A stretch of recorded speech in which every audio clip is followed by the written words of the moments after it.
So I'm thrilled that Lionel Shriver chose to come to our conference. I think she's, one of the leading writers in the world. I love her books, absolutely love her novels, and frankly love her attitude to telling the truth.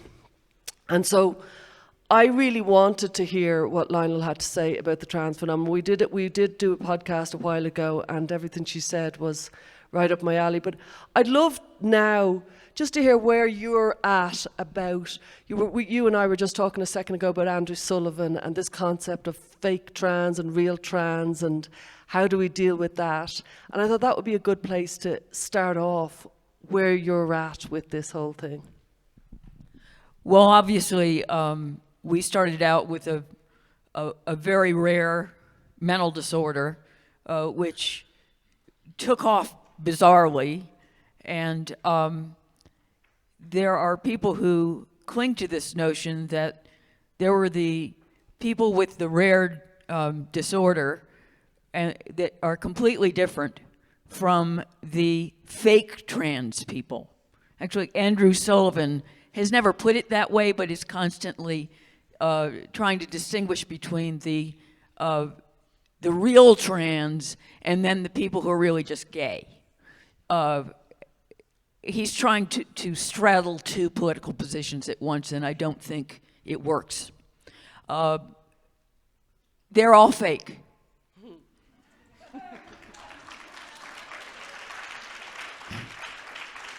It doesn't matter how you got there. It is delusional to believe that you can change sex. You are stuck with it. I am one of the many former girls who, if they were given a button to press, would press it if it made them into a boy. I found being female highly inconvenient. But I didn't because I couldn't. It isn't possible. And I think that this business of trying to sort out who's got the real trans, as if it is an immutable characteristic, and who is simply suffering from social contagion is a mistake. Yeah, I think more than anything that has gripped the world, that there's this idea that there's some people that have some sort of, I don't know, trans identity somewhere within them that no science can access. And I think most people are prepared to die on that particular hill, and Andrew Sullivan would be an example. We don't want to jump on Andrew Sullivan, but there is so many of them. And I think that's arguably how this entire phenomenon took root, that people think there are these true trans people there.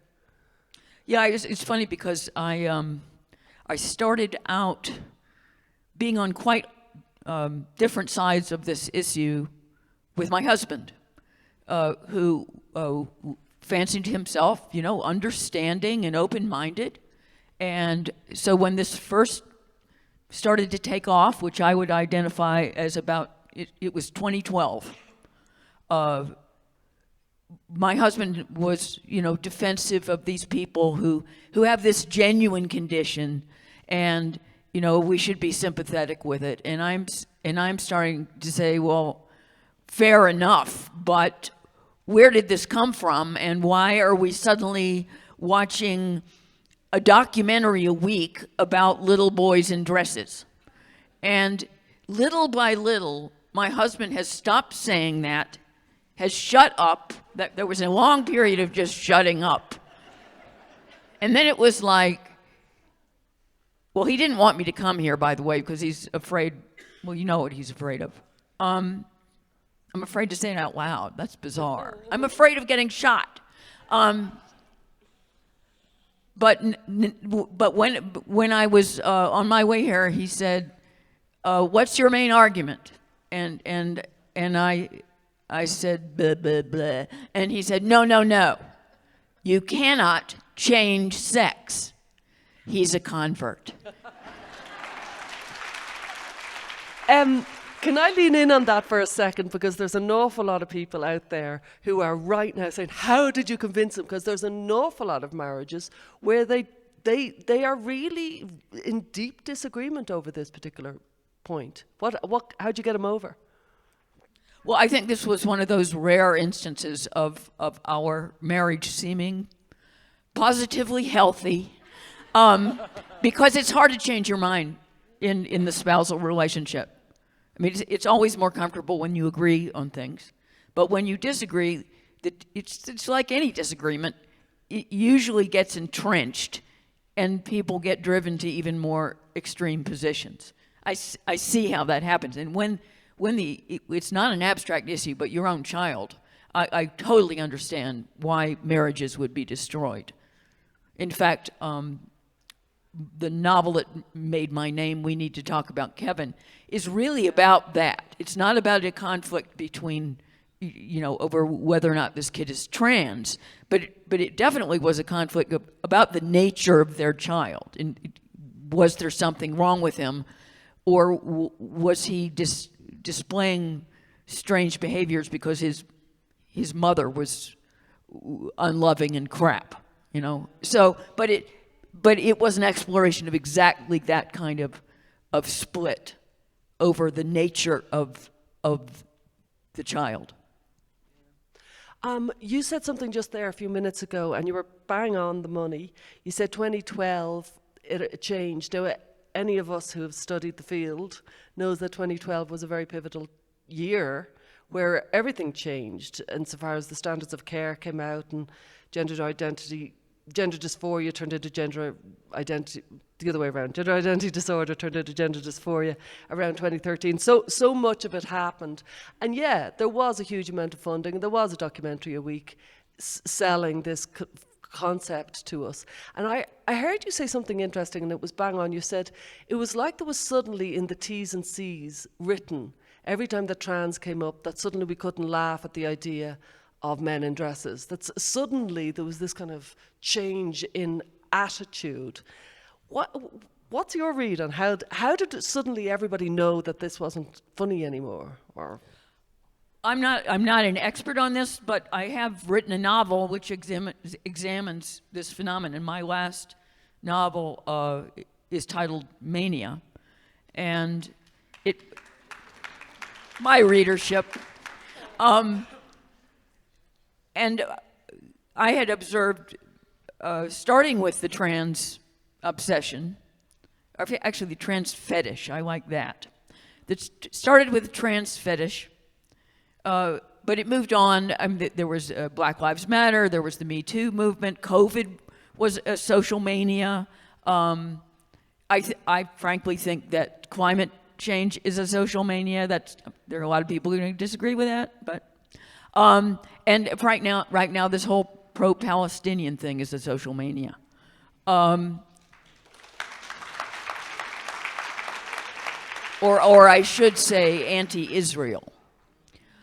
I became disturbed by the larger phenomenon itself, which is our susceptibility to being swept up in a new belief.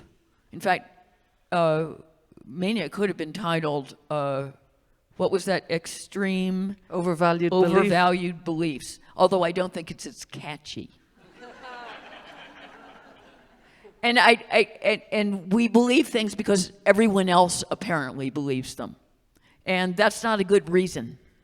And I'm also interested in the minority, and I think a lot of them are here tonight, who don't go along with the crowd, right? Who are simply not susceptible and are often just almost genetically immune to social hysteria. Who look around them and it's like, you didn't believe this 5 minutes ago. What's happened to you people?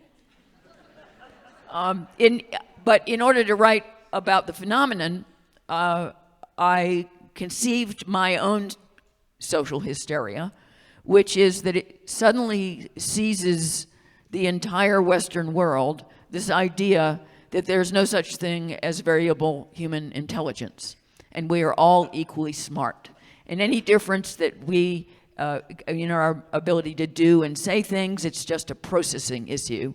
And therefore, it is the last great civil rights fight is for dumb people. And I will concede that I modeled this most closely on the trans craze, because it defies, in the same way it defies physical reality, and it defies what any little child knows by the time he or she can speak. So it defies everything we have always known. And it's the same, and transgenderism, this thing, it's the same thing. I know that when you were a kid, you changed your name to Lionel. And I know it's not relevant to trans, but it is relevant to an awful lot of parents who have watched their kids change their name. Because it's actually a real blow to parents when you reject your parents' I remember one parent saying to me, you know, I gave my child, the name of my mother. She had died, and it was the first word I said to her, and it was a really beautiful moment. And then she rejected that name, to identify as trans. So can you just say a little bit about your changing of the name? I know it's slightly irrelevant, but it's also very relevant, if you follow me. Okay, I would concede that as a child I was a tomboy. That's an endangered species, along with gay people. And I never identified with my name. I had nominal dysphoria. Well, say the name. Your dead name. Oh yeah, my dead name is Margaret Ann. And in my family, I was known by both names, which is really kind of hicky. And also there's something about the name Margaret that seems stiff. I just always pictured a librarian, back when we had libraries.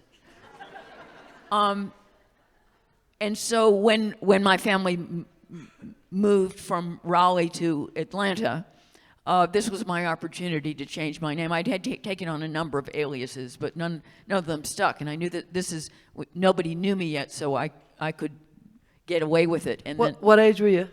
I was 15. Now, I was a little alienated from being from my sex, just because I grew up between two brothers. They got to do more things than I did, and my father was the boss. So who wouldn't envy the boys? So, and therefore, I don't think that my choosing a male name was arbitrary. At the same time, I did not imagine that it was going to magically endow me with all the advantages that I saw the boys had. And I on reflection, I look back on the choice of name. I took it partly because I didn't know anybody named Lionel. I actually think it has a feminine sound to it. Well, it's the L's. Okay, so Margaret Ann. Another thing you brought up, which I think is key, and it kind of links in with, I think with Mia's, the Genspect policy statement she said, which is about the extraordinary waste of resources, waste of time, waste of hospital resources, waste of the phenomenal waste of effort that has happened over the last 10 years because of people being sold a false promise.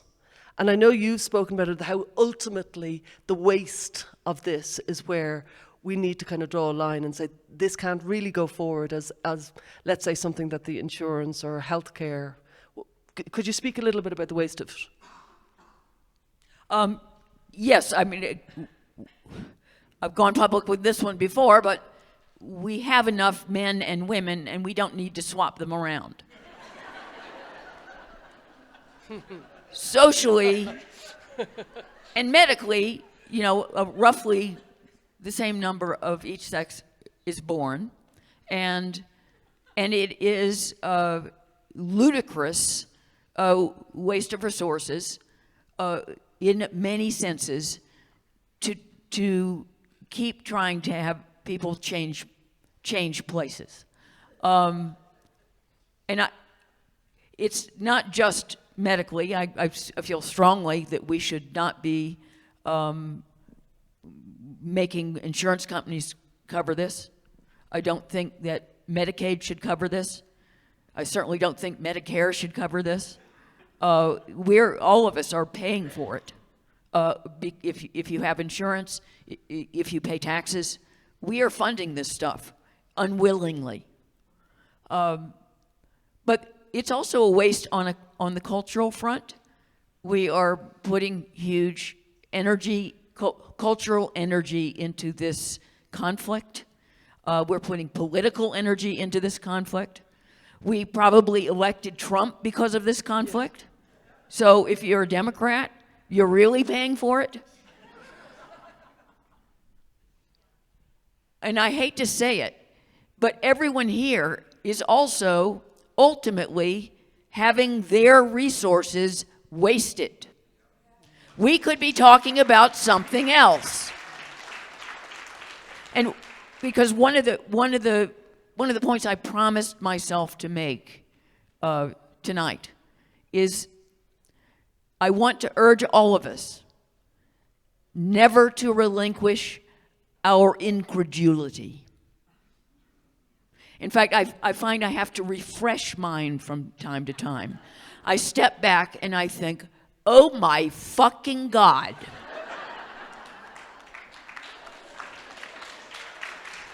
I cannot believe that we have a contagion of people lopping parts of their bodies off and making themselves ill, because taking the wrong hormones is actually making you ill.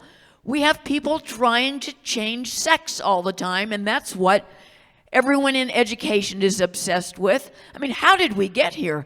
This is unbelievable. It is literally unbelievable. And 20 years ago, if someone had predicted this phenomenon, you would have told them they were daft. Okay, so never let go of how moronic this is. What an incredible regression it is, even in terms of sexual politics. Because when I was growing up, during the so-called women's liberation movement, we were working to be regarded not as women, but as people. We wanted to dissolve the extreme distinction between sexes. I think we still knew, those of us who were observant, that there were some general, average, slight differences on a number of metrics between the sexes. So we weren't going to end up being equal in every way, but the differences within sexes were greater than the differences between them. So I grew up wanting to be regarded as first a person, and only incidentally as female. I have never felt, I haven't even involved myself heavily in feminism because it's not an issue that interests me that much. So many other things do.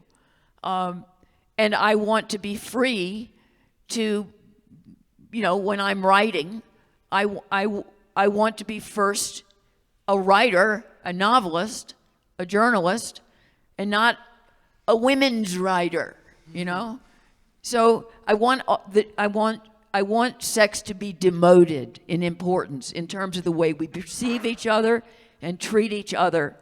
And this movement is all about going backwards on all of that. And the most important thing about you is your sex. And then, of course, later they also tell you your race, etc. That's identity politics. But this is sex essentialism. This is saying that you have a deep, gendered soul. And I refute that. In fact, the first time I stuck my neck out on this issue was in 2016, which I think was too late. We've discussed this. I'm ashamed of the fact it took me that long because I was afraid.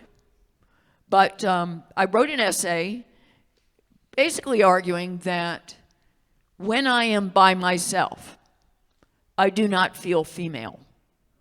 I'm not looking in a mirror. I'm writing, or I'm walking down the street and I'm thinking. I do not feel female. I certainly feel like myself, but my own company is not gendered. And I had a very strong reaction, especially from women who read that essay, who felt the same way.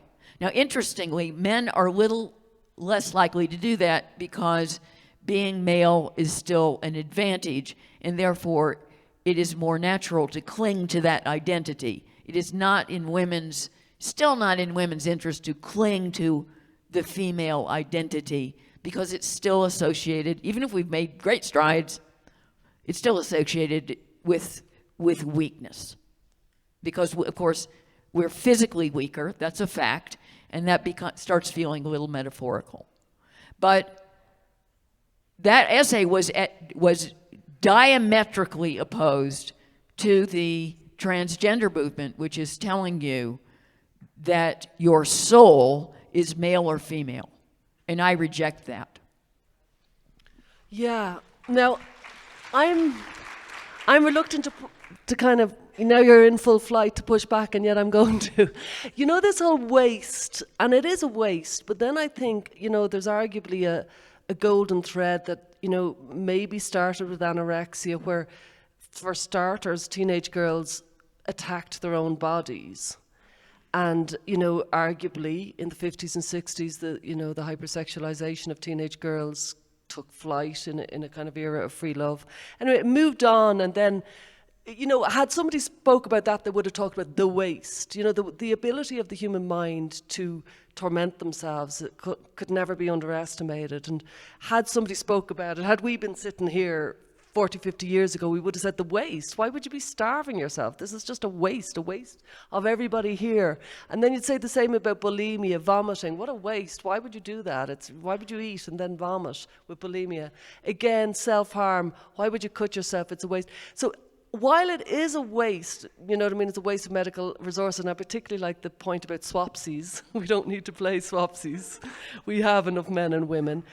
I'm thinking, we can't dismiss it. It has taken over the world. It seems to be a canary in the coal mine of something that's happened to our society. And we have to take it deadly serious. We can't just wave it away as this is a waste and we've got to move on. There's two sexes and we've just got to get with it. It's too late. It's taken over us. And therefore we kind of have to pivot, which we all have today, and lean in to this subject and take it on full-bodied. Well, I have, as with the whole package of woke issues, I have repeatedly had to ask myself if I am wasting my time. You know, as far as I know, I've only got one life. I'm only going to write so many articles and so many books. And am I being distracted? Are there other things that I could be attending to? Now, I do tend to loop back and decide it is important, if only to get it out of the way, because there are other things to deal with. But that is what is on our plate right now.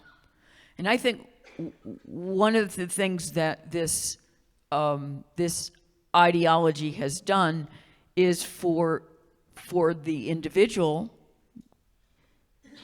to set a very low bar as to what it means to achieve something. And we are cultivating a subculture that believes that play acting as the other sex, and that's all you can do, is their life goal. That is what they want to accomplish in life, is to walk into a room and everyone thinks that they're female. And that is the greatest achievement that they could possibly reach. This is dismal. I mean, to successfully pass as the other sex is about as important as getting a bit part in your high school musical.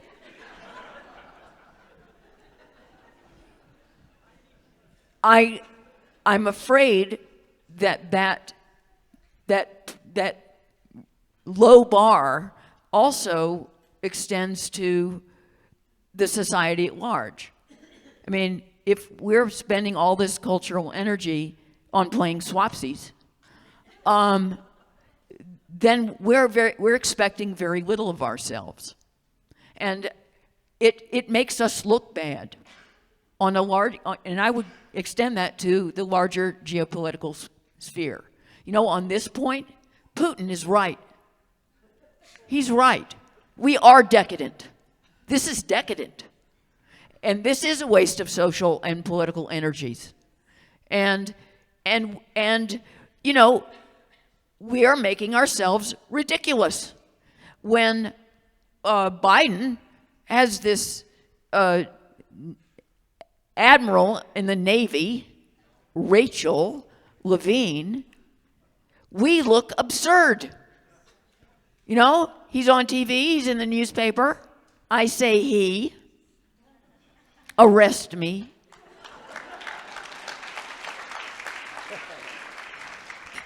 This guy's in our military. He looks pathetic. And I actually think on a larger national security level, this is dangerous because we just don't look very scary anymore.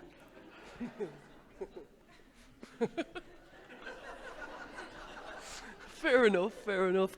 Now that you've said Putin was right, I'm going to swing over. I know you've said you're a lifelong Democrat. What on earth happened to the Democrats?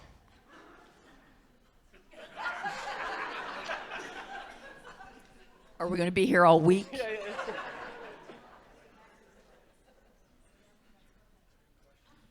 Well, I mean, there is some dynamic going on where the extremes have captured both major parties, and the fact that they're such mirrors of each other can't be an accident. You know, I'm not a social psychologist. I'm not quite sure how we got there, though.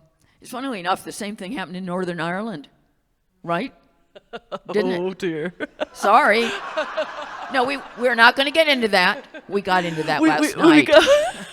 And we might get into it tonight. But what happened especially after the Good Friday Agreement, is that the political middle was completely hollowed out. All of the power was on the extremes. So Sinn Féin, which supported the IRA, became the largest nationalist party, and the DUP, which was the extreme, more loyalist party, completely took over the Unionists, and no one else was left. And I think that's what's happened to us. I mean, and it leaves people in the middle with no representatives, and that's what's happened in this country. The middle of this country has no party representing them. You know, myself and Lionel are probably the only two people in this room that are interested in the North and discussing it, but I can't let this go without saying this point because I think it's really important. One is identity politics. Arguably, if you want to learn about identity politics, look at the mess of the North in Ireland, because it really... Nationalists in particular invented identity politics. Yeah. Honestly, that's where it came from. All that sensitivity about language, that's their stuff.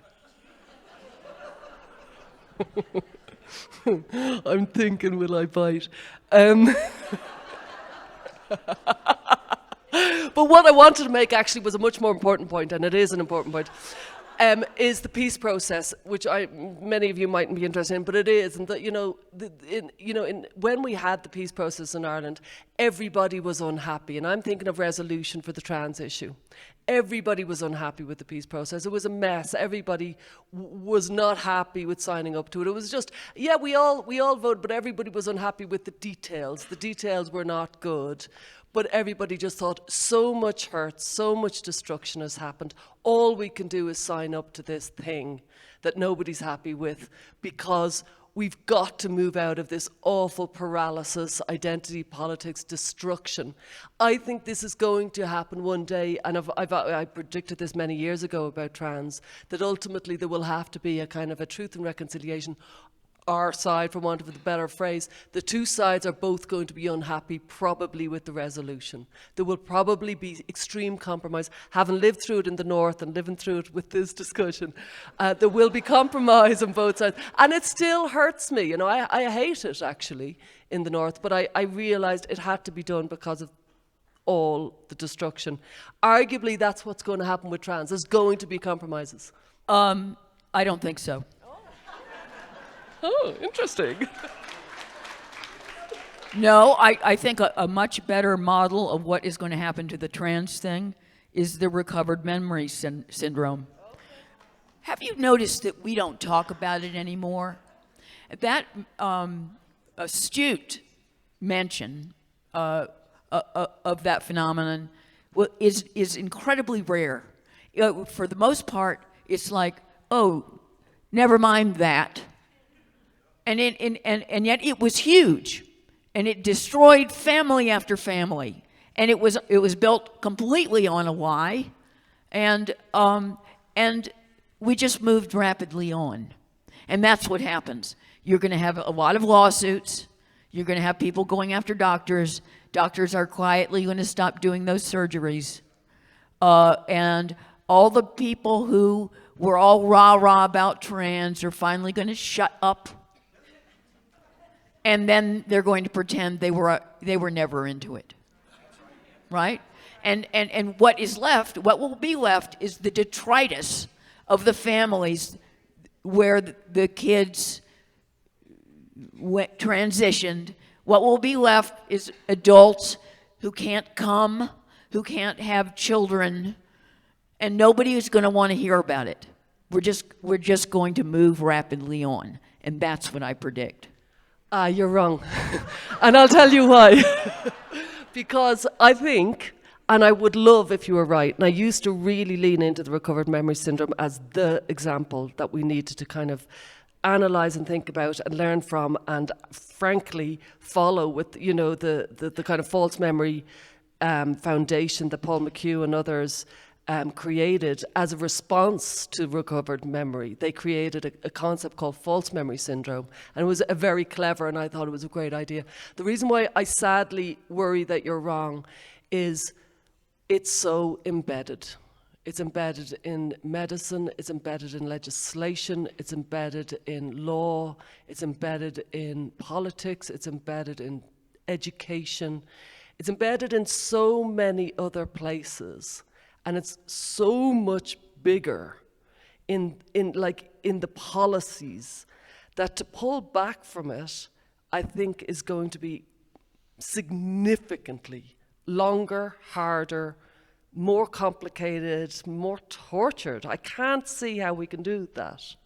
And there's going to be so many trans-identified people. It's a much bigger phenomenon than recovered memory, and it will definitely. It has already taken way longer to defeat it, and the battle is not over. In fact, we only just recently crossed the threshold where we can have conversations like the ones that we've been having this weekend. For a long time, it was absolute career suicide to say a discouraging word about trans, and there were some groundbreaking, especially British women, who broke down that barrier and put themselves and their careers at risk. People like Helen Joyce, who is Irish, and made it possible to start pushing back, because this has went on for years while nobody felt they could say anything, and they were right. I mean, the trans activist had managed, and by the way, I really still do not understand how this happened. Yeah, I still don't get it. But as soon as the fetish installed itself in 2012, it came with a tandem bit of software that if you said anything even mildly discouraging or unpleasant about the whole new fetish, you were going to be blown up. And I don't know how we got that message so acutely and as it turns out accurately, but I myself, as I have confessed to you, I was really disturbed by this thing from the off, and grew only more so as the years went by, for me, who is not exactly a shrinking violet, not to write about this until 2016 actually alarms me about myself, but it also alarms me about this, the strength of the phenomenon, the success of the threat against anybody who resisted the takeover of institution after institution. And I mean, this is fodder for social historians of the future to figure out how it was done. Although I'm not sure I want that book out because I don't want them to do it again. We are going to see if anybody has questions for Lionel, so be thinking of the questions. There's one question I want to ask is, I know you see it as a waste. I think it's really important that, it's a waste, but it's very important we sort it, and we sort it with all the resources we have.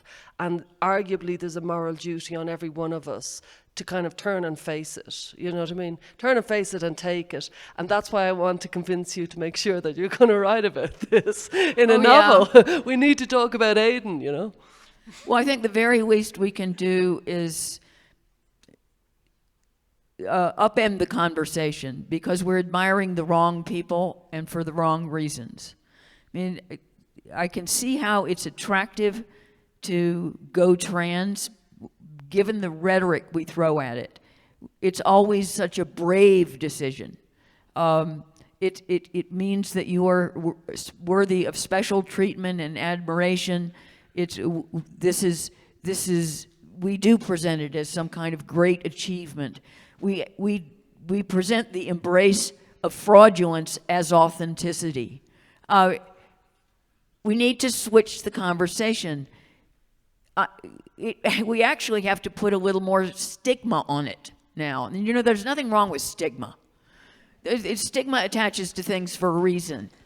It's a very useful social tool. At the very least, we can say, that's so yesterday, that's so old hat, it's so boring. Oh God, show you're trans. All 50 of your friends are already trans. Think of something new. I mean, it has to elicit an eye roll on the peer level. And I think that's when it's going to change. When their friends think, oh, brother, for fuck's sake. Who would like to take a question?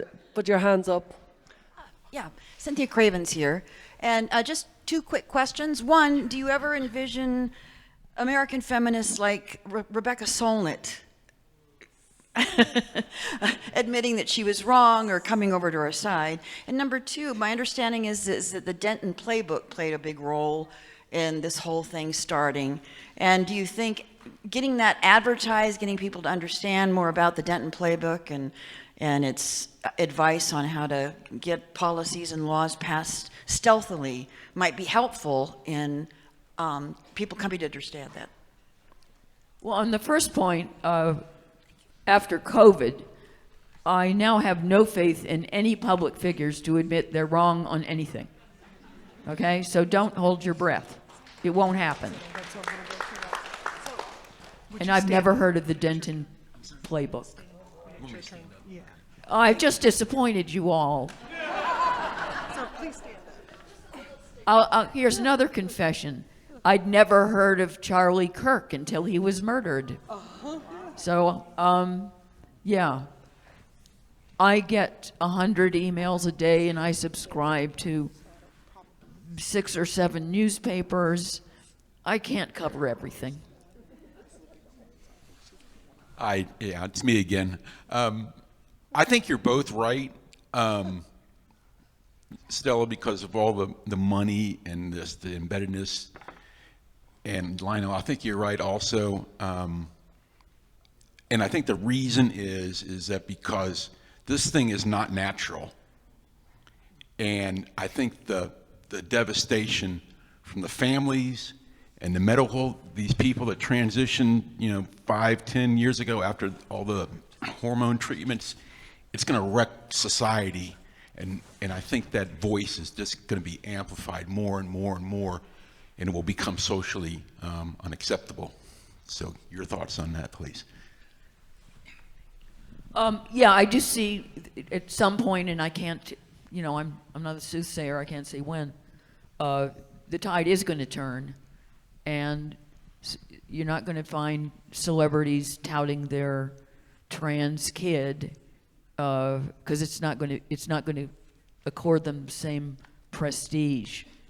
One of the things that I would like to see tip over is actually not just in the media, but in the arts. I believe the arts have been complicitous in promoting this ideology. Television has put trans characters all over the place, often going for the very most persuasive. I don't remember, I can't remember the name of the Netflix show that it's about a president, and he's got there's a trans character in that. Maybe you've seen it. Very persuasively female. This is the kind of thing, and they've got makeup artists. They know how to choose the perfect person, and then it just seems like, oh, that person is so persuasively female, maybe there's something to this. That whole Transparent series, and also writers, I'm afraid, fiction writers. There are huge numbers of books for young adults that are universally portray the romantic and admirable version of transition and the process of self-discovery, right? And children's books also. Most of the children's books, maybe there's something out there, I've never seen it, but for the most part it's, I am jazz. It's convincing kids that sex is a choice. And so in some ways, mea culpa, if I do capitulate to the pressure over here to write a novel about the trans thing, then maybe that would try to make up for the sins of my kind. There's a couple of more questions. Yeah, sorry. Hi, I'm Mary Lou Singleton. I have a question, and I want to preface it saying as a Irish-American Catholic, I grew up in a parish where the priests were running a child prostitution ring, and literally, you can look it up in Butler, Pennsylvania, where the assassination attempt happened. And I witnessed as an astute child the literal excommunication of mothers who came forward to speak about it, and the silencing and the amount of gaslighting we went through in Catholic school. And I think my experience with that was why I could clock this so quickly when I saw it happening, of this creation of a new sacred caste of men who could not be questioned, who were preying on children. And my question is, do you think this is just the new iteration of fetishistic men who prey on children running in the world that's been going on maybe since the Roman Empire? Yes. It is. Everyone I know who has had much to do with the trans activists assure me it's all men, and they're very aggressive. They're totally pumped full of testosterone. They're as masculine as can be in their instincts. And I think that the entire larger movement is, I don't throw this word around loosely because I think it's overused, but it is genuinely misogynistic in its rep and its intent. I make a note of the fact that now the men don't get their dicks cut off, but the women lop their breasts off. If you look at the way the language has been mangled, you don't hear about prostate havers or inseminators in hospitals, but you do have people talking about birthing people and cervix havers. It's dehumanizing and it's disgusting, but it's only on one side.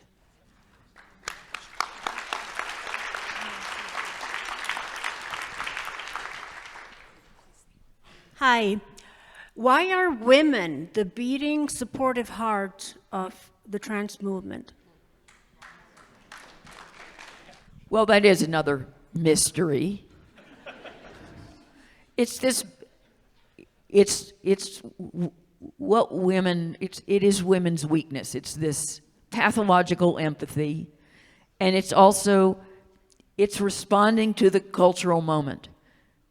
Women, I think, on average, have an outsized need to be liked and to be approved of. And the larger culture has sent the message that this is the last great civil rights fight.